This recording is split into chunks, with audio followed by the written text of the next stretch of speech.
तो ये कपिल शर्मा जी को क्यों टारगेट कर रहे हैं लोग? सलमान खान साहब को उन्होंने बुलाया था अपने शो पे, तो पैर वैर छुए थे उनके। जी सलमान खान साहब ऑलरेडी एक कंट्रोवर्सी में फंसे हुए हैं, जी इसलिए they don't like him that much.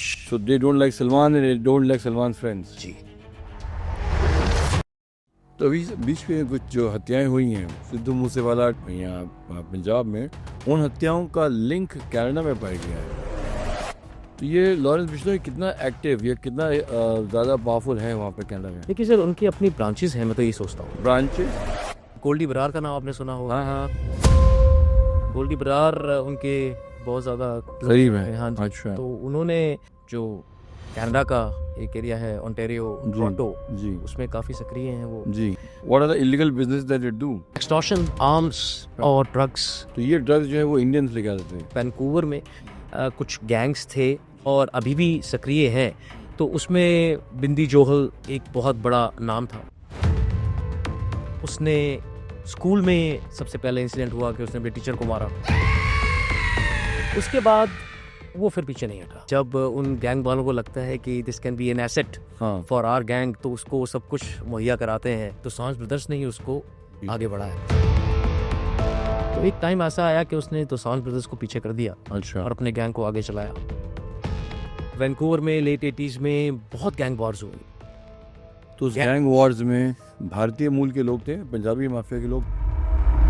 तो बिन्नी जोहल ने वहाँ पे एक्सटॉर्शन शुरू किया। कनाडा में उससे पहले एक्सटॉर्शन होता नहीं बहुत था। कम लेवल पे या ना के बराबर था। मैंने आज तक ये सिख को देखा नहीं हाथ फैला के भी मांगते हुए। और कनाडा में सारे पंजाबी जो है वो they into drugs and other things, वो मुझे बड़ा अजीब लग रहा है। मैंने वो साइन देखा है जहाँ पे लिखा हुआ था dogs and Indian students not allowed.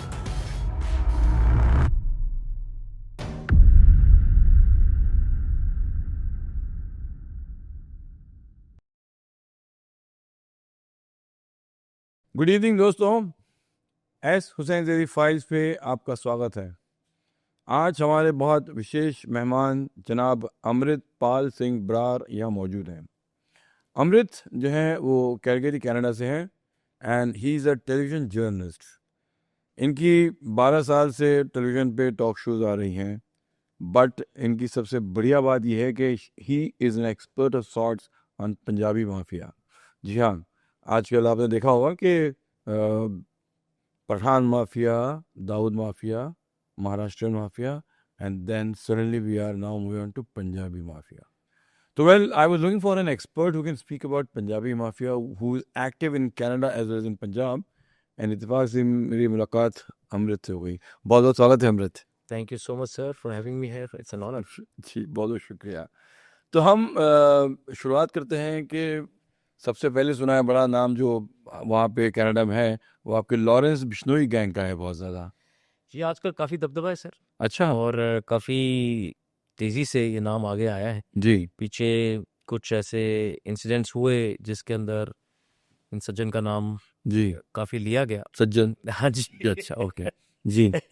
और अब कुछ ऐसे और रिसेंट इंसिडेंट्स हुए, जैसे कि कपिल शर्मा जी ने अपना एक कैफ़े खोला है वैंकूवर में, अच्छा, और वहाँ पर कपिल शर्मा ये कॉमेडी शो वाले? शो वाले, अच्छा तो उन्होंने कैप्स के नाम से वहाँ पर कैफ़े शुरू किया है जी। वैंकूवर के अंदर, और ऑलरेडी 3 दफ़ा फायरिंग हो चुकी है वहाँ पर उस कैब्स पे? उस कैप्स पे। जी जी जी जी। मतलब किसी को मारने के लिए या खाली धमकाने के लिए? डराने के लिए। किसने किया? लॉरेंस बिश्नोई गैंग ने इसकी रिस्पॉन्सिबिलिटी एक्सेप्ट की? रिस्पॉन्सिबिलिटी ली है सर। तीनों बार? कहा तो यही जाता है सर, लेकिन जो तथ्य हैं वो तो पता करने पड़ेंगे, लेकिन उन्होंने रिस्पॉन्सिबिलिटी, जो थर्ड वाला है उसकी रिस्पॉन्सिबिलिटी तो मैंने ली है। उन्होंने ले ली। जी जी। तो ये कपिल शर्मा जी को क्यों टारगेट कर रहे हैं लोग? कहा यह जाता है सर कि सलमान खान साहब को उन्होंने बुलाया था अपने शो पे, जी तो पैर वैर छुए थे उनके। जी तो सलमान खान साहब ऑलरेडी एक कंट्रोवर्सी में फंसे हुए हैं, जी वो काले डियर को लेकर। जी। ब्लैक इसलिए ब्लैक, हाँ जी, हाँ, तो इसलिए they don't like him that much. So they don't like Salman and they don't like Salman friends. जी, दोनों। तो कपिल शर्मा का होटल अगर वहाँ खुल गया कलगरी में, तो नहीं वैंकूवर में, वैंकूवर में। वैंकूवर में, तो जी उनके ऊपर जो है फायरिंग कर दे रहे हैं। जी जी जी जी। तो ये लॉरेंस बिश्नोई कितना एक्टिव या कितना ज़्यादा पावरफुल है वहाँ पे कनाडा में? देखिए सर, उनकी अपनी ब्रांचेस हैं, मैं तो ये सोचता हूँ। ब्रांचेस? जी। It's not a bank. ये बैंक ही हो गया सर। अगले अगले कुछ टाइम में जब हम लोग बातचीत करेंगे तो आपको बातचीत से लगेगा कि एक इन्वेस्टमेंट ही है ये। जी। तो उन्होंने ब्रांचेस ही हैं जो धीरे धीरे खोल रहे हैं। गोल्डी बरार का नाम आपने सुना होगा। हाँ हाँ, गोल्डी बरार उनके बहुत ज्यादा करीब है। हाँ जी। अच्छा। तो उन्होंने जो कनाडा का एक एरिया है ओंटारियो, जी टोरंटो, जी उसमें काफी सक्रिय हैं वो। जी। तो ब्रांचेस तो बहुत सारी हैं, तो लेकिन क्या क्या करते हैं, मतलब बेसिकली उनके what are the illegal business that they do? Extortion, अच्छा आर्म्स अच्छा। और ड्रग्स, ये 3 मेन है सर। ड्रग्स भी, जी। आर्म्स भी? सर, कनाडा का और यूएस का जो बॉर्डर है जी बहुत लंबा है। जी फ्रॉम ईस्ट कोस्ट न्यूयॉर्क से लेकर जी अगर आप लगाएं तो वैंकूवर वेस्ट कोस्ट तक जाता है। जी और बहुत सारी ऐसी जगहें हैं जहाँ पर इतनी ज़्यादा सिक्योरिटी नहीं है। अब एक वहाँ पर लाइब्रेरी है सर। अब लाइब्रेरी में एक लाइन है। जी। लाइन के इस तरफ यूएसए है, हम्म, दूसरी तरफ कनाडा है। अच्छा। एक ही बिल्डिंग के अंदर जी लाइन ऑफ जो आपकी है, जी अब वो बॉर्डर है वो निकल रहा है। तो अब आप ये सोच लीजिए कि इतना लंबा बॉर्डर है, कहीं ना कहीं किसी न किसी से गफलत हो ही जाती है। तो उस चीज़ का फ़ायदा उठाते हैं। प्लस ट्रकिंग जो है, ट्रकिंग का बहुत भरपूर फ़ायदा उठाते हैं ट्रकिंग है जो ट्रक ड्राइवर्स हैं। Truck drivers. जी अब ट्रक ड्राइवर्स क्यों उनके झांसे में आते हैं, क्या करते हैं, वो हम लोग धीरे धीरे आगे बढ़ेंगे उस चीज़ को लेकर। जी बट उसमें काफ़ी सक्रिय हैं सर। ड्रग्स पीछे काफ़ी बस्ट हुए हैं और काफ़ी बड़ी मात्रा में जी। पकड़े गए हैं ड्रग्स बॉर्डर के इस तरफ आते हुए। अच्छा, तो ये ड्रग्स जो है वो इंडियंस लेके आते थे, पंजाबी माफिया के लोग। जी जी जी। तो इसमें सबसे आगे आगे कौन है? देखिए सर, अभी तो कोई भी पंजाबी माफिया का नाम सामने नहीं आता है। जी लेकिन पहले जो हमारी नॉलेज है, जो मैंने स्टडी किया, उसमें वैंकूवर में कुछ गैंग्स थे और अभी भी सक्रिय हैं। तो उसमें बिंदी जोहल एक बहुत बड़ा नाम था। बिंदी जोहल बिंदी जोहल और दोसांझ ब्रदर्स, मार दिया गया ना उसको, बिंदी। उनको मार दिया गया। जी जी जी जी। तो इनके दोसांझ बड़े हैं कि बिंदी जोहल बड़े हैं? ये पहले दोसांझ बड़े थे, जी। लेकिन उसके बाद बिंदी जोहल ने उनको सप्रेस किया। अच्छा। जैसे कि यहाँ पर होता है गैंग वॉर में। उसकी कुछ बड़ी इंटरेस्टिंग ग्रोथ थी ना, कहानी आप बताइए हमारे ऑडियंस को। बिंदी जोहल जो थे वो अपने पेरेंट्स के साथ पहुंचे वैंकूवर, जी। जो एक इमिग्रेंट जाता है। कब तो की बात है ये? ये सर लेट 70s की बात है। अच्छा। तो वहाँ पर उनके फादर साहब ने अपना काम किया, मेहनत करी, मेहनत से आगे बढ़े। लेकिन जो बिंदी जोहल थे वो बहुत गुस्से वाले थे। अच्छा। तो अब एज एन इमिग्रेंट बहुत सारी चीज़ें वहाँ पर लोगों को सहनी पड़ती हैं, क्योंकि कलर का डिफरेंस आ जाता है, रेसिज्म आ जाता है और सुपीरियरिटी कॉम्प्लेक्स होता है कई लोगों में वहाँ पर। तो वो आपको ढंग से ट्रीट नहीं करते। अब कई लोग उसको मान लेते हैं कि यार चलो, मैं एक नई जगह पे आया हूँ, मैं इन लोगों को चेंज करने की कोशिश करूँगा, क्योंकि मेहनत करूँगा, आगे बढ़ूँगा, तो ये लोग मेरे को ज़रूर रिगार्ड करेंगे। लेकिन शायद वो उस तरह का नहीं था।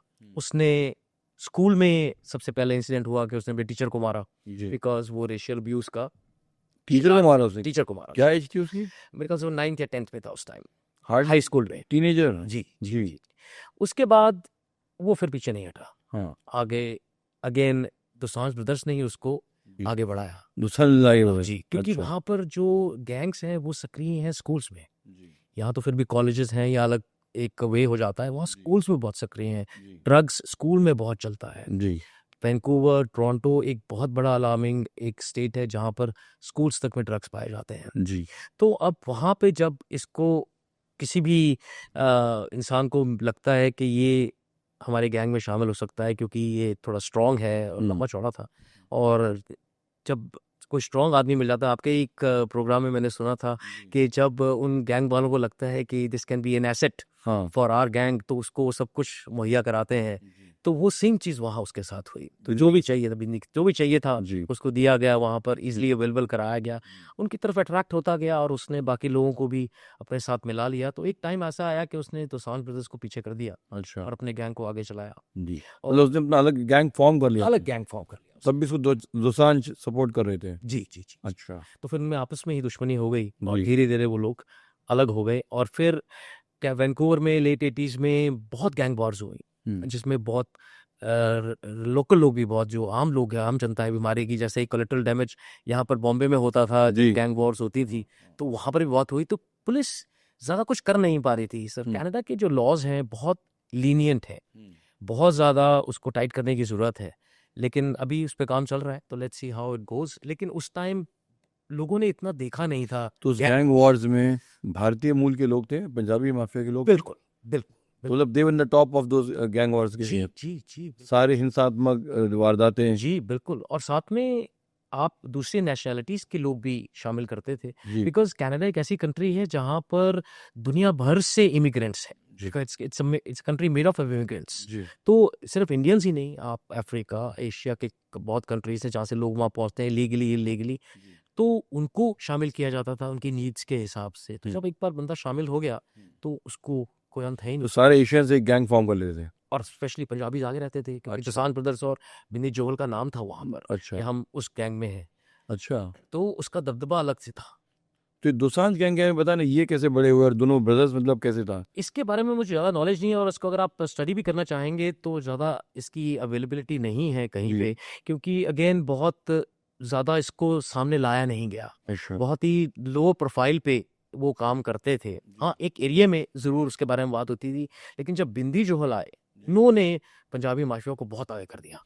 मतलब कैसे आगे कर दिया उन्होंने? मतलब कि जो उन्होंने क्राइम्स किए, जी जो उन्होंने लोगों को एक्सटॉर्शन किया या डराया या धमकाया, उसकी वजह से नाम बहुत हुआ।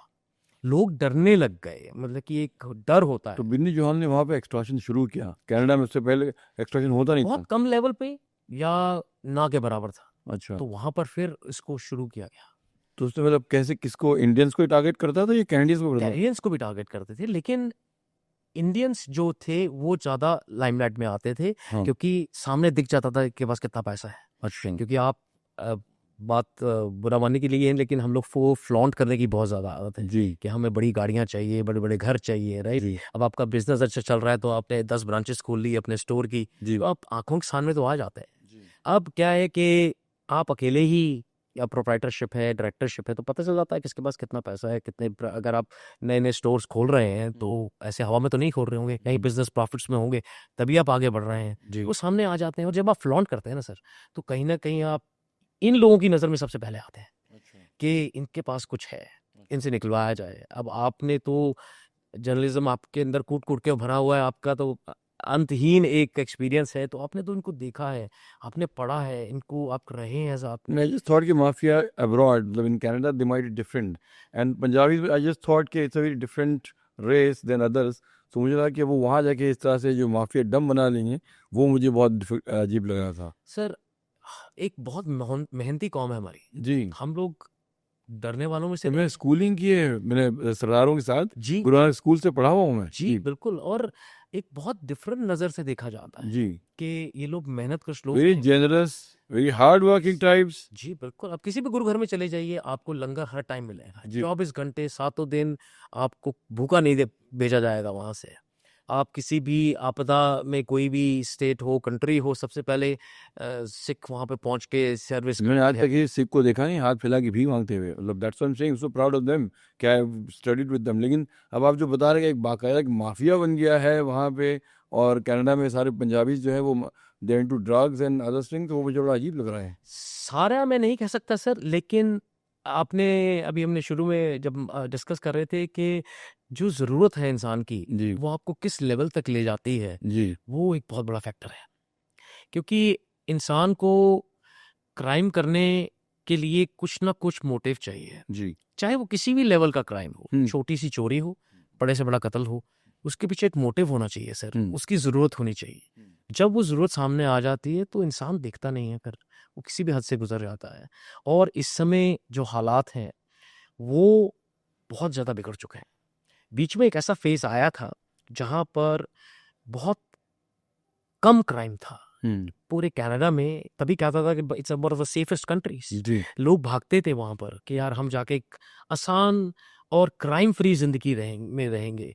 सर आप ये बताइए कि मेरे को चालान कट गया मेरा किसी बात का, मैंने रेड लाइट पार करी, मेरे को पुलिस वाले ने पकड़ लिया, वो पहले तो आपसे सर कह के बात करेगा, गाली नहीं देगा। जैसे होता था, ओए इधर आ, गल सुन मेरी, की करदा है, ये सब नहीं हुआ। Sir, do you have your driver license, can I see your paper work, can I ask you why did you do that? have you done this before, or this is just one of the times you lost your temper or control and you did not see that red light was there. So आपसे बहुत प्यार से हलीमी सी बात करी जाती है, आप गलती आपकी है, फिर भी आपको ऐसा जताया नहीं जाता कि आप एक बेवकूफ़ है या हमें पैसा दीजिए या फाइन भरिए। बहुत बार आपको सोशल सर्विस के लिए कहा जाता है कि अगर आपने चालान के पैसे नहीं भरने, कोई बात नहीं, आप चर्च में जाइए, 2 घंटे की सर्विस में बैठिए, वहाँ के पादरी से साइन करा के ले आइए, आपके पैसे माफ़ है। तो इस तरह का रूल्स एंड रेगुलेशंस हैं। तो उस कंट्री में जहाँ पे रूल्स एंड रेगुलेशंस या लॉज फ्लॉ में आ जाते हैं ना, तो लोग फ़ायदा उठाते हैं, और सबसे ज़्यादा फ़ायदा वही उठाता है जिसको ग्रे एरिया का पता है और जिसकी सबसे ज़्यादा नीड है। जो एक नौकरी कश बंदा है, वो सुबह से शाम तक मेहनत कर रहा है, उसको कहाँ पड़ी है।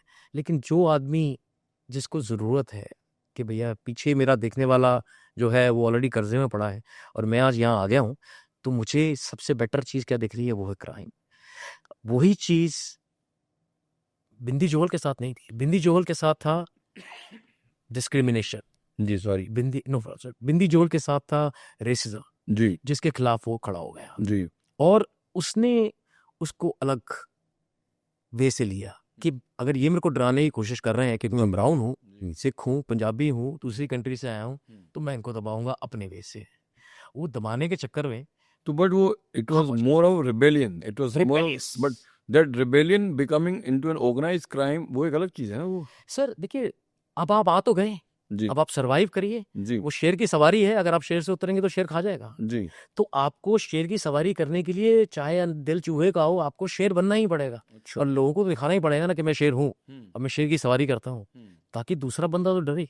तो बिंदी जोहल का अगर आप कभी पढ़ें या उसके बारे में कोई एक तो आधा इंटरव्यू है उसका, जब प्रेस ने लिया था उसका, जब वहाँ पर उसको कॉर्नर किया जा रहा था, क्योंकि गैंग वॉर्स बहुत हो गई थी और लोग बहुत, आम आदमी बहुत मर रहे, तो वो उसने कहा कि मैं डरने वालों में से नहीं हूँ, मेरे को डराया जाएगा तो मैं डबल वार करूंगा। अच्छा, तो जब आप डरना छोड़ देते हैं, चाहे अंदर से कुछ भी हो रहा हो, लेकिन आपको डराना तो पड़ेगा ना, धमकाना तो पड़ेगा। तो एक कॉर्पोरेट है जिसके अंदर सालों से लॉसेस चल रहे हैं, लेकिन लोग फिर भी दिखाते हैं कि हमारी बैलेंस शीट बड़ी प्रॉफिट्स में जी, ताकि हमारे शेयर मार्केट डाउन में चले जाएं। तो वही वाला हिसाब है। उसकी हत्या कैसे हुई बिंदी की? सर उसको मेरे ख्याल से एक रेबल गैंग ने मारा। अच्छा, जी जी जी, वहाँ की लोकल ने? जो उनके, हाँ जी, रेबल गैंग मतलब थे, not तीसरी the- कंट्री में मारा उसको। अच्छा, हाँ जी, तो मतलब not the Punjabi mafia then? No, तो कैसे मारा और क्यों वजह थी, कुछ बैकग्राउंड उसका बता सकते हैं हम? उसमें यही था कि वॉज ट्रैवलिंग, जी, और फिर कहाँ गया था वो? मैं मलेशिया के साइड में कहीं गया था, तो वहाँ जी। पे उसको मार दिया गया। अच्छा, तो इंडियन एजेंट्स तो नहीं मारा उसे? ये अब मैं कुछ कह नहीं सकता सर। इसलिए अब आजकल भारतीय एजेंसीज काफ़ी हीरोइक हो गई हैं, तो if they are trying to look at के अपने दुश्मनों को अगर कोई और देश में। नहीं, ये थोड़ी सी पुरानी बात हो गई है। ये अभी रिसेंटली जो कुछ चीज़ें हुई हैं उसमें ज़रूर कहा जाता है, उसी वजह से गवर्नमेंट भी टॉपल हो गई वहाँ की। तो काफ़ी रोष था कि इंडियन गवर्नमेंट जो है वो काफ़ी हद तक आगे जाकर जो लोग हैं उनको ख़त्म कर रही है, पुराने टेररिस्ट हैं या कुछ है, उनको नाम दिया जाता है। लेकिन अगेन बहुत बड़ा एक सर ग्रे एरिया है जहाँ पे तथ्य के साथ या फैक्ट के साथ बोलना बहुत मुश्किल है। तो अभी सबसे बड़ी गैंग कौन सी है आपके कनाडा की? सर गैंग्स तो मैं नहीं कह सकता कौन सी बड़ी है, लेकिन आजकल जो यंगस्टर्स हैं वो ही गैंग बना रहे हैं अपने, अच्छा, छोटे छोटे छोटे छोटे गैंग्स। सबसे ज्यादा कार की चोरियां करनी, कार के अंदर जो you mean Indian youngsters? Indian लड़कियों की बात कर रहा हूँ, not talking about any other nationalities, मैं इंडियन पंजाबी लोगों की बात कर रहा हूँ। अच्छा, कि मेहनत कश तो छोड़ दीजिए, जी, वो तो अलग पार्ट हो गया, लेकिन वो हम बाद में डिस्कस करेंगे कि क्यों हो रहा है ऐसा। उसके लिए उन्होंने क्राइम का रास्ता अपना लिया है, और छोटा क्राइम जो है ना सर, वो हमेशा leads to a bigger crime. और अभी सबसे ज़्यादा चोरियां होने लगी हैं कारों की। अमेज़ॉन के जो डब्बे आते हैं वो आपके घर के सामने से उठा लिए जाते हैं, उनको बेच दिया जाता है। सबसे इजी है कि आप जो जो इलीगल आर्म्स एंड एम्युनिशंस हैं उसको आप बॉर्डर से उधर उधर करिए। ड्रग्स धीरे धीरे पेडलर्स बन गए हैं बच्चे, और फिर जब पकड़े जाते हैं फिर उनको अलग चीज़ें होती हैं, बट इन चीज़ों में धीरे धीरे ये लोग बढ़ रहे हैं, और 8-8, 9-9 लोगों का, 6-6, 7-7 लोगों का ये छोटे छोटे ग्रुप्स बना रहे हैं। इट्स नॉट अ बिग कि जी किसी का नाम हो रहा है, जी लेकिन छोटे छोटे गैंग्स जो हैं बहुत सक्रिय हो रहे हैं। आज की को भी दूसरे दिन न्यूज़ आ जाती है कि इन 8 बच्चों को किडनैपिंग के लिए पकड़ लिया गया है, इन 8 बच्चों को एक्सटॉर्शन की कॉल्स के लिए पकड़ा गया है, इन 8 बच्चों को गाड़ियों के लिए पकड़ा गया है कि इनका गैंग था, ये लोग मिलकर गाड़ियाँ चुराते थे, उनके पास से 20 से 25 गाड़ियाँ बरामद हुई हैं। तो ये सब चीज़ें अब बननी शुरू हो गई हैं। साथ में ड्रग्स भी। ड्रग्स बहुत ज़्यादा हो गया है सर।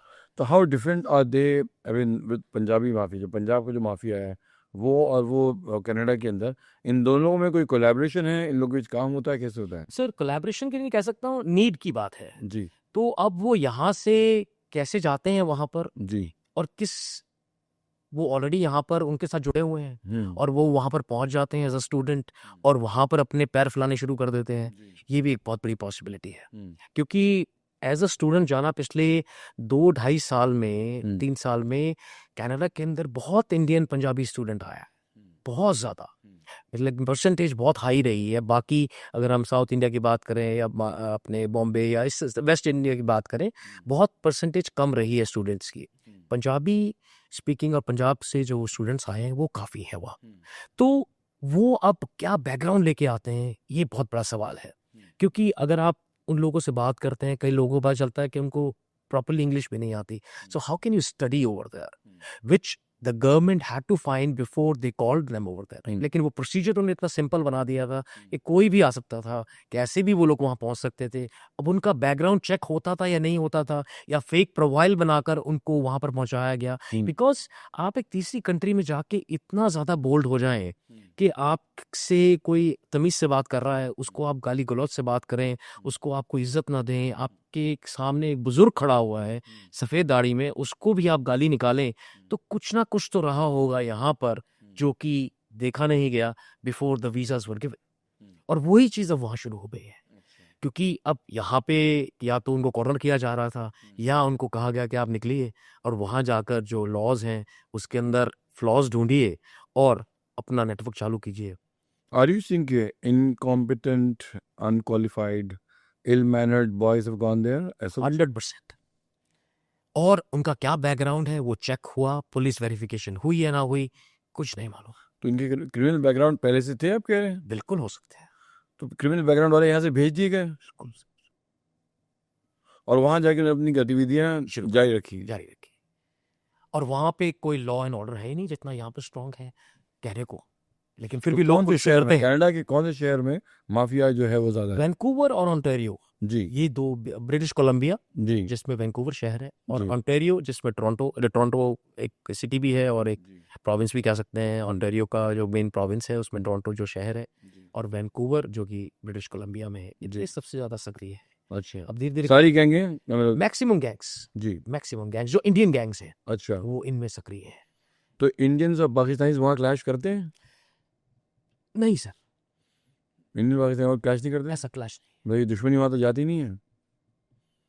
जो देश में तो मतलब पूरे वर्ल्ड में कहीं भी आप देखिए तो इंडियंस और पाकिस्तानी जो है वो मिल के रहते नहीं है, कहीं नहीं फाइट करते नहीं ही। सर, देखिए ये परसेप्शन है, जी और मेरे को 18 साल हो गए रहते हुए, मैंने कभी ऐसा इंसिडेंट नहीं देखा जहाँ पर एक इंडियन या पाकिस्तान में कोई लड़ाई हो रही हो। हाँ, जी आपके घर में बैठ के आप तो मर्जी बोल लें, लेकिन सड़कों पे या कहीं पे फॉर एग्जांपल इंडिया पाकिस्तान का मैच ही हो रहा है तो मतलब बहुत दोस्ताना या अपना इकट्ठे बैठ के देखते हैं। हाँ ऐसा है। इकट्ठे बैठ के ही आप रेस्टोरेंट में आपका लगा दिया जाता है टीवी है, इकट्ठे वहाँ पर इंडिया भी है, पाकिस्तानी भी है, बांग्लादेशी भी हैं, श्रीलंकन्स भी हैं, सब आके मैच देख रहे हैं।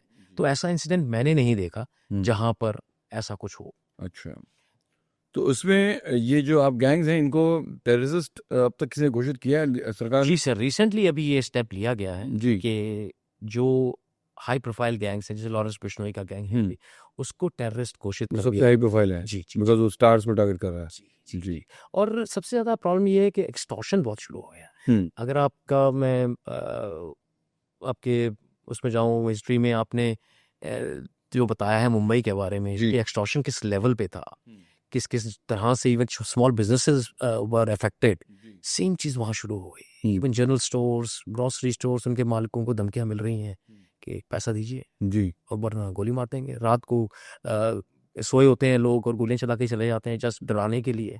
मतलब कि डराने के लिए अब ये स्टेप लेने शुरू कर दिए गए हैं this is the starting point. जैसे आपने भी अपने पहले आपके बताया है कैसे स्टार्ट हुआ, लोगों को जी डराया कैसे गया। जी तो जब आप पे घर पे गोलियां चल रही हैं और आपके बच्चे सोए हुए हैं, आपके माँ बाप सोए हुए हैं, तो आपकी जान तो निकलेगी सर। तो इंडियंस ही ज़्यादा तब इसके अंदर इन्वॉल्व थे, सर अगेन बात हो जाती है ना फ्लॉन्टिंग फ्रंटिंग कि नहीं आप नहीं क्राइम के अंदर, मतलब जो गोलियां चलाना, जो एक्सटॉर्शन करना, ड्रग्स करना, आप कह रहे हैं सब इंडियंस ही करते हैं कि ये हमारे दूसरे लोग भी हैं, सर मैं कहीं ब्लैक और, माफिया या जो दूसरे माफिया है? वो तो है ही है, सक्रिय तो है ही है, लेकिन मैं उनके बारे में ज़्यादा स्टडी नहीं कर रहा हूँ क्योंकि जी ज़रूरत नहीं है।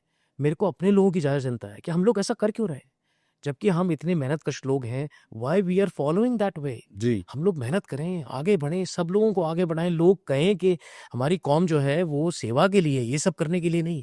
जी और ये चीज़ सबसे ज़्यादा खा रही है लोगों को वहाँ, क्योंकि वहाँ पर लोग मेहनत से बढ़े हुए हैं। जी जब आपका मेहनत का पैसा आप किसी को दें, 1 रुपया भी, तो थोड़ा दुख होता है कि मैं क्यों दे रहा हूँ? ये चीज़ तो यहाँ थी, इसलिए तो मैं यहाँ आया था। जी एक थर्ड कंट्री में यहाँ आया था कि मेरे को उस चीज़ से निजात चाहिए थी, जी और अब वो चीज़ यहाँ शुरू हो गई। लेकिन शुरू करने वाले हम ही लोग हैं ना सर।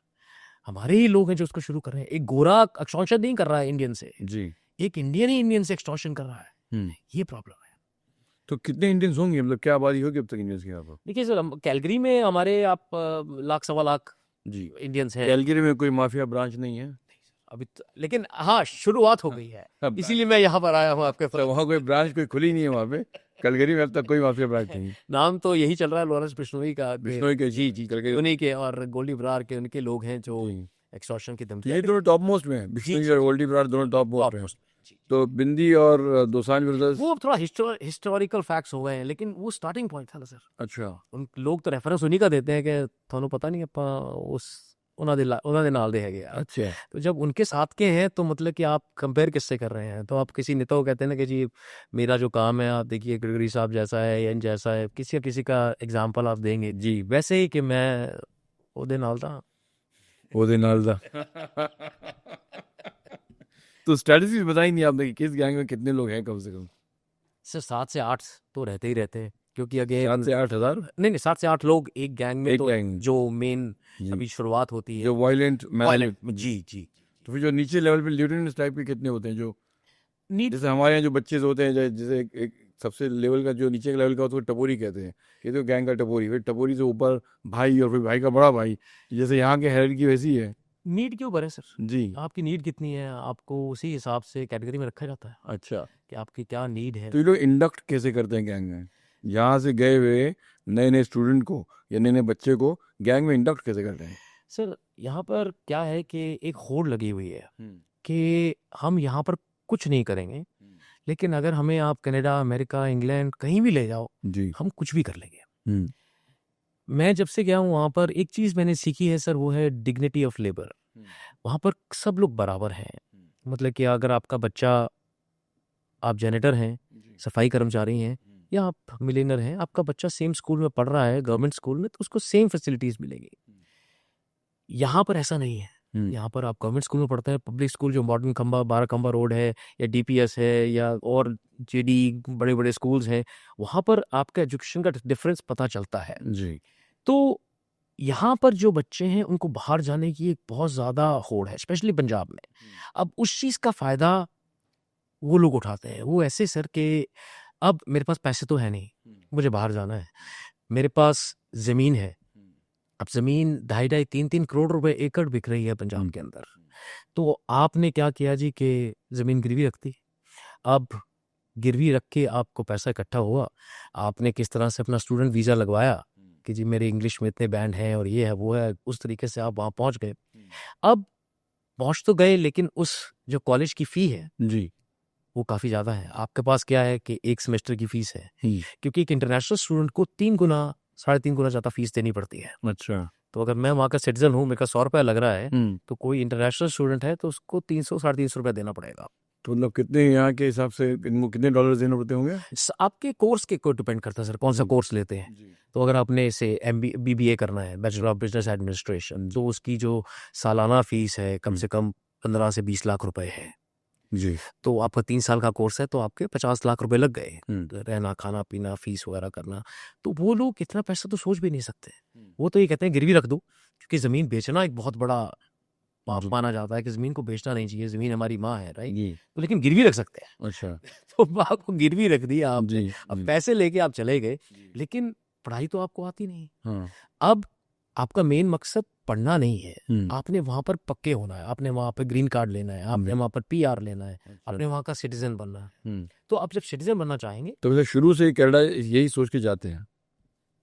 ओके फिर 90% यही परसेप्शन है। जी 10% लोग बच्चे जो हैं, क्योंकि वहाँ की गवर्नमेंट आपको ये नहीं कहती कि हम आपको PR दे रहे हैं, हम्म वो तो कहते हैं आप पढ़ने आइए, हम्म पढ़ने के बाद आपको हम थोड़े साल का एक्सपीरियंस के लिए जो आपने पढ़ाई की है उसके लिए वर्क परमिट देंगे। हम्म अब आपने अच्छा काम किया जी तो आपके पॉइंट सिस्टम में पॉइंट्स बन गए तो हम्म। आप PR के लिए अप्लाई कर सकते हैं, वरना you have to go back to your country. Okay उसमें कहीं ये लिखा नहीं हुआ कि अगर आपको पास स्टूडेंट वीजा तो आपको वीजा PR मिल गया है या आप सिटीजन हो गए हैं, जी ऐसा बिल्कुल नहीं है।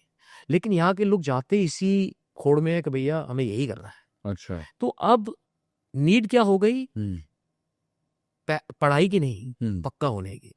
अब पक्का कैसे होंगे, तो तरह तरह के जुगाड़ लगाए जाते हैं, शादी कर लेते हैं, या फिर मतलब किसी कैनेडियन लड़की कैनेडियन लड़की से शादी कर लो।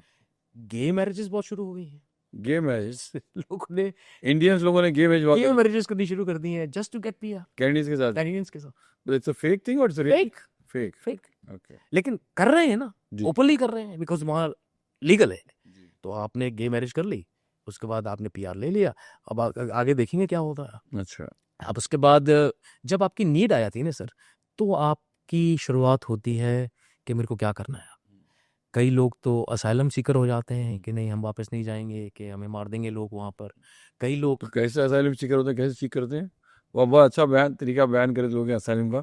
जब हम लोग बात करें क्या था वो कैसे असाइलम लेते हैं जी, आप अपने आप को दिखाइए कि आप एक ऑर्गेनाइजेशन से हैं, जी तो आप उस ऑर्गेनाइजेशन के नुमाइंदे हैं। जी तो अगर आप चाहेंगे वापस अपने देश, तो आपको पकड़ लिया जाएगा, आपको मारेंगे पीटेंगे। मतलब अगर वो अपने वो जो खालिस्तानी का टैग जो लग जाता है, जी जी जी तो अगर उन्होंने कहा कि मैं खालिस्तानी हूँ, मतलब they have to come out in the open and claim they claim Khalistani. Yes अच्छा दैट वी सपोर्ट इट। जी। तो मैं सपोर्ट करते हैं तो फिर तो वहाँ कुछ लोग हैं जो बब्बर खालसा ग्रुप के हैं, बाकायदा दे आर ओपनली सेइंग कि वी जी बिलोंग जी टू जी दिस। हाँ जी, हाँ तो बिल्कुल जी बिल्कुल। लेकिन वहाँ फ्रीडम ऑफ स्पीच है ना, हाँ तो आप बोल सकते हैं, क्यों नहीं है। उनको ये नहीं कहते कि भैया आप कुछ गलत करिए, आप जो करना चाहते हैं बोलिए, शांतिपूर्वक अपनी बात रखिए। तो इस बेसिस पे वो लोग वहाँ पे असाइलम सीख कर लेते हैं। असाइलम सीख कितने साल का असाइलम सीख कर? 2 साल का मिलता है सर, 2 साल 2 साल का, 1.5 साल जो का। एक्सटेंडेबल भी होता है? नहीं, वो आजकल शायद एक्सटेंडेड नहीं होता, वो 2 साल में केस को खत्म कर देते हैं, या तो इस अच्छा पार या उस पार। अच्छा लेकिन तो अगर आप, वापस भेज देते हैं? हाँ जी, जी आपको डिपोर्ट कर दिया जाएगा। लेकिन अगर आप वहाँ रह गए, जी तो लेकिन फिर आप इंडिया नहीं आ सकते। अच्छा अगर आप इंडिया से भाग के वहाँ गए हैं, तो जी आप दुनिया में कहीं भी जा पाएंगे, आप इंडिया नहीं आ पाएंगे। अच्छा तो वो एक परमानेंट आपके पासपोर्ट पे लिखा होता है, ओके एंडोर्स्ड होता है, जी। With this passport you can not travel to India. Indian passport होने के बावजूद you can not travel to India. तो ये असाइलम सीकर्स के अलावा जो दूसरे तरीके लोग जो वहाँ कंट्री में रुकते हैं, जो क्राइम तरीके से जो जुर्म का तरीका है, वो क्या तरीका होता है? सर बड़ा इजी है कि आप क्राइम करते रहिए, जी आप क्राइम करते रहिए। क्राइम करते रहिए, आप चोरी कर लीजिए आप वहाँ रहते रहेंगे चोरियाँ करते रहिए और अपने आप को पकड़वाते रहिए। पकड़वाते रहिए, अच्छा मतलब आप खुद सरेंडर होते हैं कि पुलिस पकड़ती है? सरेंडर होते हैं। तो मतलब एक के बाद दीगर चोरियाँ करते रहेंगे लोग और पुलिस पकड़ पकड़ के उनको बाद में बेल पे छोड़ देगी? जेल पे छोड़ देगी, फिर रहते रहेंगे। तो ऐसे क्रिमिनल को लोग डिपोर्ट नहीं करेंगे? सर ये एक्स्ट्राडाइट नहीं करेंगे? ये एक्सीडेंट पॉलिसी नहीं है, कनाडा इंडिया के बीच एक्सटेंशन नहीं है? पॉलिसी नहीं है। No, but I'm saying how can you tolerate a immigrant who's been committing crime consistently, regularly, जो लगातार करता जाएगा? इसी का तो फायदा उठाते हैं सर, लॉज है ही नहीं वहाँ पर। USA इंग्लैंड क्यों बर्बाद? It's a developed country, sir. Exactly, but no Laws नहीं है अब लोग। लॉस हैं, लेकिन बहुत लीनियंट है, बहुत लीनियंट है। आप पंजाब पुलिस के आगे करिए, मोर बना देंगे आपका मोर बना देंगे मार मार के। मार मार अच्छा आप कहते हैं ना भाई, ये कहावत है, हाँ कहते हैं तू वो साढ़े लग के आ जा, मोर बना देंगे तेरा। अच्छा तो मतलब कि आप सोचते हैं तो डरते हैं कि यार मैं अड़ गया इनके, तो किसी भी पुलिस के अपने तो प्रॉब्लम में आ जाऊँ। जी वहाँ कहते हैं ले जाओ यहाँ जेल में रखो, थोड़े दिन खिलाओगे पिलाओगे, TV दिखाओगे, फिर छोड़ दोगे। उनकी राइट्स अपनी हैं, उनकी राइट्स वायलेट नहीं कर सकते। They have their own rights जी। तो और फिर छोड़ के बाहर आ गए, टीवी देख के खाना पीना खा के बिना खा के फिर क्राइम किया। फिर क्राइम किया, फिर चले गए अंदर। वापस तो नहीं जा रहे ना, अच्छा, वापस नहीं जा रहे, वापस नहीं जाना। But then what about the drugs and all, इसके लिए बेल्स नहीं होंगी ना, बेल ये थोड़े स्ट्रिंजेंट लॉज होंगे। नए लोग आ जाते हैं, आप जेल में बैठे होंगे ना 10 साल 5 साल 6 साल 4 साल आपको मुकदमा चलेगा, जी। तब तो वहाँ है। हाँ। उसके बाद बाहर निकलेंगे ह्यूमैनिटेरियन ग्राउंड्स पे, क्या मेरे को कौन रखेगा, आप मेरे को यहीं रख लीजिए। तो आपका लॉयर कितना स्ट्रांग है, कितना वो लॉस का फायदा उठा सकता है, हम्म। आपको वहाँ असाइलम दिलवा देगा कि यार अभी वापस तो जा नहीं सकता, अब इसने गलती से क्राइम कर दिया बेचारे ने, अब ड्रग्स में पकड़ा गया, इसकी कोई गलती नहीं थी, इसको फंसा दिया गया, what ever story they make. अब अल्टीमेटली क्या होगा कि हाँ रह सकते हैं ना। तो the crux of the story कि रहना है, किसी भी तरह हमें वहाँ रहना है बस। और इस तरह आबादी बढ़ती चली गई। ये बढ़ती चली अब आपके हिसाब से कितनी आबादी होगी यहाँ पे? सर, इंडियंस की, पंजाबीज की? लीगली तो बहुत कम है, इलीगली बहुत ज़्यादा है। बताइए, दोनों बता दीजिए, approximate figure. I mean no is going to. देखिए मैं अगर अपने कैलगरी शहर की बात करता हूँ तो अराउंड 1.25 लाख इंडियंस हैं, जिसमें से अराउंड 70-80% सिख्स हैं। अच्छा, उसके बाद बाकी अपने गुजरातीज भी हैं, साउथ इंडियंस भी हैं। वैंकूवर में अगर 100 लोग हैं उसमें 90% सिख्स हैं, जी। ऑन्टारियो में भी यही है। तो But all this basically, the Punjabis or Sikhs are into organized crime. not all, ji, I'm not saying all are there, maximum. maximum who are people who want to stay there, ji, who doesn't have a status. जी। अब कोई अगर citizen है sir, उसको क्या जरूरत है, वो मेहनत कर रहा है, बिंदी चोल उनकी बात नहीं करते, क्योंकि वो एक बहुत पुराना जमाना था जहां पर इंडियंस बहुत कम होते थे, जी। तो आपका धक्का हो जाता था। लेकिन अब तो वैसा रहा ही नहीं है। अब वहाँ के लोग भी, इस लोगों को समझ में आ गया कि immigrants are needed for this country. They cannot survive without immigrants. Honest immigrants. Honest immigrants. Hard-working, Hard-working not the immigrants. criminal immigrants. Exactly. तो अब जब हम लोग ऑनेस्ट थे, हार्ड वर्किंग थे, तब तक वो लोग भी बड़े खुश थे। जी, लेकिन अब जब हम लोग एक गलत चीज में आ गए हैं, अभी जैसे हम लोग बात कर रहे थे सर, अभी रिसेंटली वहां पर लकड़ी के घर है सर, जी, बहुत इजी है उसके अंदर आग लगना। हमारे कैलगरी शहर में $500 का जुर्माना था अगर आप पटाखे चलाते हुए पकड़े गए। जी, अलाउड नहीं है, आपको एक लाइसेंस लेना पड़ता है, आपको सेफ्टी प्रोसीजर करना पड़ता है, फायर ब्रिगेड को अलार्म पे रखना पड़ता है, तब जाकर आप पटाखे चला सकते हैं, वो भी बड़े लिमिटेड। दिवाली- जड़ी हो गई दिवाली पे। जी। उसके बावजूद 150 से ज्यादा पुलिस के पास कॉल्स थी कि लोग पटाखे चला रहे हैं। इतना सख्ती होने के बाद इंडियंस इतना ओपनली वायलेट किया। जी, एक सरदार जी ने वो मतलब कि, और लोगों ने छत पे खड़े होकर गाड़ी के हाथ में पकड़ के पटाखे चला रहे हैं, कितना डेंजरस है। एडमिंटन में एक फैमिली ने पटाखे चला दिए, 7 वाला घर जला दिया, उनको ऑलमोस्ट $2.5 लाख का जुर्माना पड़ गया है। अब ये क्या है, उन लोगों को ऐसे लोग पसंद नहीं है। वहां पर बीच सड़क पे लोगों ने गाड़ी खड़ी शुरू कर दी है और आपस में बात कर रहे हैं, जैसे मैं और आप बात कर रहे हैं, लेकिन हम लोग कुर्सी पे बैठे हैं, वो लोग गाड़ियों में बैठे हैं, पीछे कतार लगी हुई, कोई चिंता नहीं, वो आने हुए चल कर दे, हट जा, माँ बहन की गालियां, बुरा हाल। अब वो लोगों की स्क्रूटनी की गई यहाँ पर। अब वो किसका फॉल्ट बोले, यहाँ के एम्बेसी का, यहाँ के ऑर्गेनाइजेशंस का, जिन्होंने ऑलरेडी सेटिंग कर दी कि भैया इनको भेजो, और वहाँ जाके ये लोग सक्रिय हों, दबदबा बनाएं, लोगों को डराएं। अगर आप डर गए तो आप अपने आप ही काम शुरू कर दोगे, जैसे लोगों ने यहाँ पर डराया। आपकी जो स्टोरीज हैं माया डोलस की और उनकी, उन्होंने डराना ही शुरू किया ना सर। जब आप डर गए तो मर गए। तो अभी बीच में कुछ जो हत्याएं हुई हैं यहाँ पंजाब में, उन हत्याओं का लिंक कनाडा में पाया गया है सर। सिद्धू मूसेवाला जो, और जो दूसरे जो लोगों की, जो सेलिब्रिटीज की जो हत्याएं हुई, उनका कनेक्शन कनाडा में पाया गया।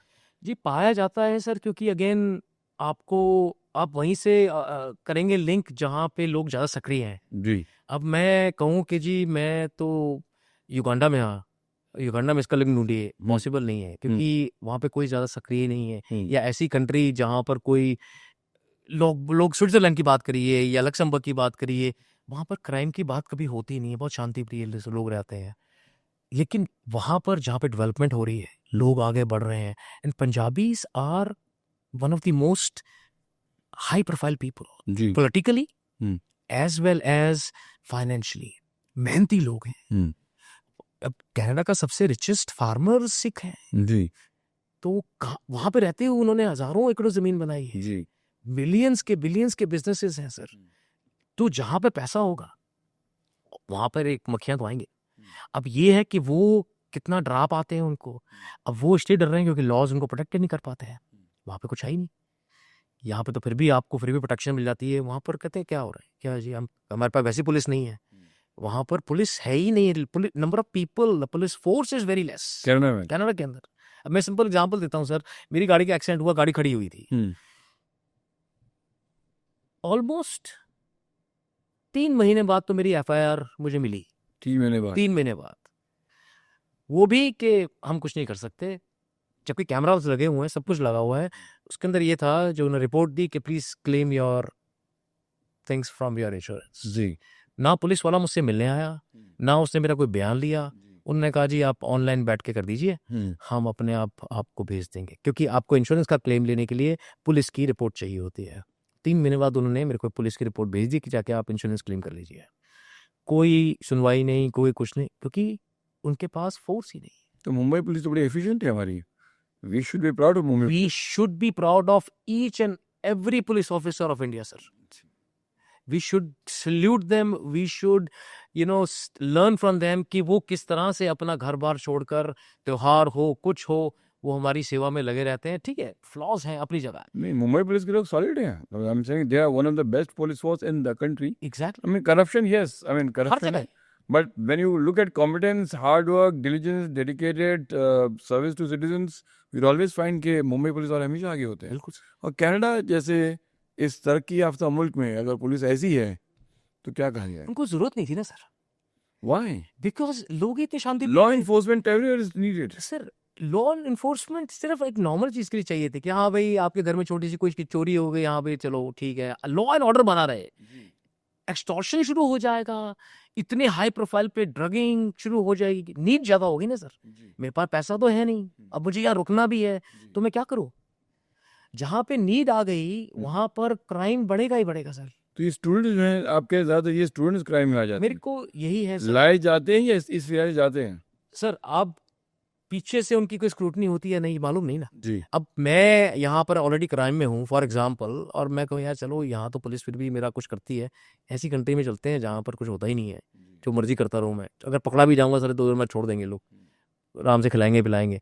तो कहाँ है कनाडा? अच्छा है यार, हम ऑलरेडी बहुत मेरे पंजाब के दोस्त हैं वहाँ पर, इसके दोस्त हैं, मैं चलो चलता हूँ, स्कूल के बहुत लोग हैं, तो अब वहाँ पहुँच गए और यहाँ पर बहुत खुला था। अब तो बहुत बहुत ज़्यादा टाइट कर दिया उन्होंने। पीछे जो खबर ये आई है कि अगर 10 एप्लीकेशंस गई थी स्टूडेंट्स की, 8 उन्होंने रिजेक्ट कर दी, उन्होंने कहा जी 2 ही आएंगे बस। तो ये परसेंटेज हो गई है अब जो नए प्राइम मिनिस्टर साहब आए हैं। लेकिन पीछे तो ऐसा खुला हो गया था कि आपको इंग्लिश की ई भी ना आए तो आप आराम से पहुंचिए वहां पर। कैसे पहुंची? मतलब स्टूडेंट वे पे, स्टूडेंट का वीजा लगवा के। बगैर आपको अंग्रेजी आए हुए, मतलब तो corruption was here in Corruption was India here. या? Corruption was here because visa तो यहाँ लग रहा है ना। हाँ आपकी स्क्रूटनी हुई या नहीं हुई तो यहाँ होगा। आप जी। वहां पहुंच रहे हैं, आपने अपना वीजा पे पेपर वर्क दिखाया कि भैया एम्बेसी तो कनाडा की इंडिया में है ना, जी उन्होंने वीजा दिया है, जी मुझे क्या बोल रहे हो? जी। मैं अपना सब कुछ वहां से वैलिडेट करवा के आया हूँ। तो कैंडिडेट्स को लोग रिश्वत देते हैं? अब ये तो सर मैं नहीं बोल सकता कि किसको रिश्वत देते हैं। Who is getting bribed? ऐसे लोग It's a long process. It's a long process. Who is getting bribed? Where exactly? Where the lapse is there? Which is it from the consulate side, or it is from the people who are creating those fake profiles, or creating? यहाँ पे fake passport बनना बड़ा easy है sir. अपने India देश में? में जी 2 number का पासपोर्ट बनना बहुत आसान है। जी। मैं अपना आज मैंने सिक्की स्वरूप नहीं धारण किया हुआ है, लेकिन अब पगड़ी पहन लूं, दाढ़ी वाड़ी रख लूं, शक्ल चेंज हो गई, मैं अपना नाम प्रितपाल सिंह रख के निकल सकता हूँ, कोई बड़ी बात नहीं है, आराम से बन जाएगा। तो अब वो चीज हुई, या आपने अपने डॉक्यूमेंट्स फेक लगाए, अब वहां पहुंच गए, सॉरी उसके बाद वो कह रहे हैं कि जी ये तो फेक डॉक्यूमेंट्स हैं। अरे तो पहले चेक करते ना भाई। जब आप 1 साल हो गया, अब आपने उनको पकड़ लिया किसी क्राइम में, तब आपने उसकी स्क्रूटनी करी वहां के लोगों ने, और तब उन्होंने देखा अरे ये तो फेक डॉक्यूमेंट्स थे, ये पासपोर्ट ही फेक था। तो भाई यहाँ पर क्या किया उन लोगों ने? यहाँ पर वीजा तो यहाँ मिला ना, जब वीजा यहाँ मिला तो कहा कोताही कहाँ से हुई है? यहाँ से हुई है। तो कभी आपने वहाँ पे बतौर शहरी आपने कभी क्राइम फेस किया, victim of crime Indian mafia के हाथ से? मैं माफिया नहीं कह सकता। हाँ, आज मेरा बैठना यहाँ पर, मैं आपसे क्यों गुजारिश कर रहा था सर आपके पास आने की, क्योंकि आपकी आवाज़ बहुत लोगों तक पहुंचती है, दिल तक पहुंचती है। उन लोगों तक आपकी आवाज़ पहुंचनी बहुत ज़रूरी है, क्योंकि एक आम आदमी जो कि मेहनत कश है, उसको भी सहना पड़ रहा है, उसको डर लगता है बाहर निकलते हुए। जी आज किसी से ऊंची आवाज़ में बोलने का मतलब है कि पता नहीं क्या। अब मैं अपने ही लोगों की बात कर रहा हूँ, मैं गोरे से लोग बात करते नहीं डरूंगा, लेकिन वहां पर आज अपने ही लोगों से हाथ जोड़ के बात करनी है। अच्छा भाई साहब, मेरी गलती है, मुझे माफ़ कर, आप जाइए। लोग आपका क्या कर देंगे किस टाइम, कुछ आइडिया नहीं है। और वो हुआ कैसे है, कैसे चेंज हो गया, हमें खुद समझ नहीं आया कि क्या हो क्या रहा है। चलती ट्रेन में लोग खुलेआम बहुत ऊंची ऊंची गालियां दे रहे हैं अपनी भाषा में, बुजुर्ग बैठे हैं, लेडीज बैठी हैं, कोई उनको मतलब नहीं है। They are just thinking that this is Punjab, this is India, and I can do anything because I still had somebody over there who could, कि भाई पुलिस को बुला लेंगे, कुछ कर लेंगे। यहाँ पुलिस क्या कर लेगी, कुछ नहीं करेगी। तो वो डर भी खत्म हो गया। जहां पर आप रहते हैं, लॉ एंड ऑर्डर का डर सबसे बड़ी चीज है सर जी। अगर आप लॉ एंड ऑर्डर से डरते हैं तो इंसान ठीक रहता है कि यार मैं ये कुछ भी, चाहे सर रेड लाइट भी लोग जंप नहीं करते थे, लोग यू टर्न नहीं मारते थे। जहाँ पे एक भी अभी पीछे केस हुआ सर यूएसए में, आपने सुना होगा कि एक यू टर्न का साइन लगा हुआ था कि नो यू टर्न। तो भाई साहब ने, ट्रक वाले ने ट्रक मोड़ दिया और 3 लोग मारे गए। अभी एक और लड़का 23 साल का है, वो ड्रग और इन्फ्लुएंस में ट्रक चला रहा था, उसने ब्रेक ही नहीं मारी और आगे 10-12 गाड़ियां उड़ा दी, ट्रक उड़ा दिया, आग लगी गाड़ियों में, कितने लोग मर गए। ये अभी क्यों होना शुरू हो गया है? ये पहले हम कभी नहीं सुनते थे sir. Recent 2-3 years 4 years Canada has changed। Are you saying सब इंडियंस थे? ये जो दोनों ट्रक वाले इंडियंस थे, दोनों ट्रक वाले इंडियंस थे, और दोनों ड्रग के नशे एक ड्रग के नशे में था जी, दूसरा वाला इलीगल यू टर्न मार रहा था जी। जहाँ पे लिखा हुआ है। अब पता चला कि उन्होंने 2 नंबर में, अब देखिए आप ये सोचिए कि 2 नंबर में वहां पर भी ब्राइब देकर लाइसेंस लिया, where they were not even qualified to get a driver licence, because उनको इंग्लिश भी नहीं आती थी। You had to pass sir, पहले आपको कंप्यूटर पे टेस्ट देना पड़ता है, उसके बाद जाके आपको फिजिकली टेस्ट देना पड़ता है, तब जाके आपको लाइसेंस मिलता है। वो ड्राइवर का लाइसेंस, वो भी इतनी बड़ी लॉरी का आप लाइसेंस लेके बैठे हो, ट्रेलर का जी। तो आप ये देखिए, कहीं ना कहीं कुछ ना कुछ तो शुरू हो गया है जहां पर 2 नंबर में काम हो रहा है। अब वो आया कहां से? एक ऐसी कंट्री जहां पर लोग सुकून से रहते थे, कोई लड़ाई झगड़ा नहीं, ठीक है क्राइम था, हर जगह होता है सर, लेकिन वहां पे आम आदमी नहीं उसमें प्रॉब्लम में आता। आप मुंबई की बात करते हैं सर, आपने खुद बोला अपने उसमें प्रोग्राम्स में, जब आम आदमी मरने लगा तब लोगों ने हाथ उठा दिए कि भैया क्यों कर रहे हो, हमें बचाओ। तब मुंबई पुलिस आगे आई और उन्होंने उसको साफ किया। राइट जी। क्यों लोग भागे यहाँ से? क्योंकि आम आदमी थक चुका था सर। अब वो चीज वहां जल्दी आ जाए तो बेहतर है। अगर इतनी देर इन्होंने काम रह गए, अगर मुंबई पुलिस के लोग हायर कर लें कनाडा वाले सर पीछे वहां जाके सफाई कर देंगे, वहां जाके सफाई कर देंगे लोग। नीडेड है सर। एक पीछे पंजाबी फिल्म आई थी, तो उसमें दलजीत दोसांझ जी थे, वो जाते हैं वहां पर, पंजाब पुलिस के दिखाए हैं, तो वो इन्वेस्टिगेशन करते हैं। तो एक इन्वेस्टिगेशन में एक बंदे को पकड़ा होता है, उन्होंने उससे पूछ रहे भाई प्लीज बता दो, प्लीज बता दो, कहते भाई मैंने चांस दो। 2 मिनट में वो कहावत है ना सर, हाँ हाथी कहता है हाँ हाँ मैं ही हिरन हूँ, मैं ही हिरन हूँ, वही हो गया था सर। भाई को चांस दो, हम सब इनसे करवा देंगे, नहीं भी करा तभी वो कबूलेंगे कि हमने किया। तो वहां पर थोड़ी सख्ती की जरूरत है सर, और लोगों को जगाने की जरूरत है, क्योंकि लोग जागेंगे ना सर तभी कुछ होगा। ये आप जो सब जो भी बोल के जा रहे हैं यहाँ पे, ये आपको कलकारी तकलीफ होगी नहीं होगी आपको? मेरे को तारीफ की जरूरत नहीं है सर, मैं उसकी चाह में यहाँ हूँ। नहीं, तकलीफ अब देखा जाएगा sir. No, I am just concern कि you have made lot of bold statements, तो वहाँ पे इसका रिएक्शन ना हो, जो वहाँ के जो अभी जो बड़े दादा लोग हैं, दोसांझ और बिश्नोई के लोग, वो लोग तकलीफ देंगे सर। देखिए मैं यहाँ पर उनको कुछ बड़ा बनाने के लिए नहीं आया हूँ, वो भी किसी चीज के विक्टिम रहे जी, तो उन्होंने गलत रास्ता अपनाया। मेरा यहाँ आने का कारण सबसे बड़ा ये है कि लोग गलत रास्ते में मत जाए। There are so many other ways where you can be good and still stay over there. Why we have to take wrong ways? हमें क्यों करना है?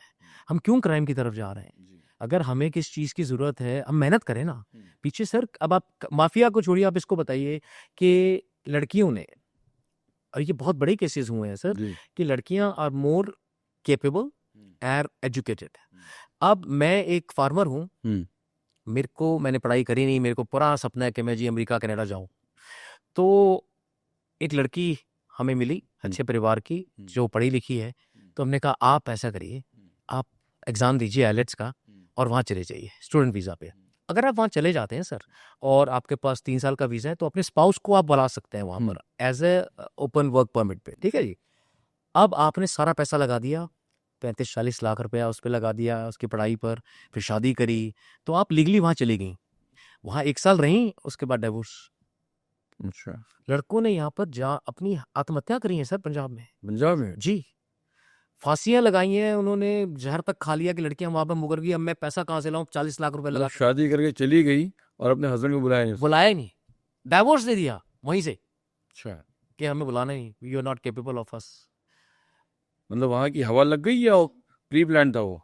कईयों का प्री प्लान था, कईयों को हवा लग गई। अच्छा, अब वो लड़के जो इस तरह की हरकतें कर रहे हैं, इतना पैसा वहां लगा रहे हैं, भाई खुद पढ़ लिख लो ना, क्या प्रॉब्लम है, मेहनत से जाओ। हमें भी प्राउड हो, लोगों को प्राउड हो कि यार क्या बात है, बंदा आया है और उसने इतना बड़ा नाम किया है, मेहनत से आगे बढ़ा है।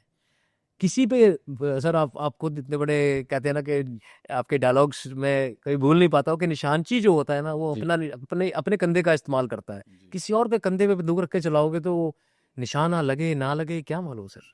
तो अब तो लेकिन सुना है कि हमने वहाँ पे बहुत सी इंडियन गर्ल्स जो हैं वो प्रोस्टिट्यूशन में जाने लगी हैं। बहुत ज्यादा सर। ये तो अजीब बात है कि मतलब यहाँ से लोग गई वहाँ पे और फॉरेन कंट्री में जाके प्रोस्टिट्यूशन करने लगी, क्यों?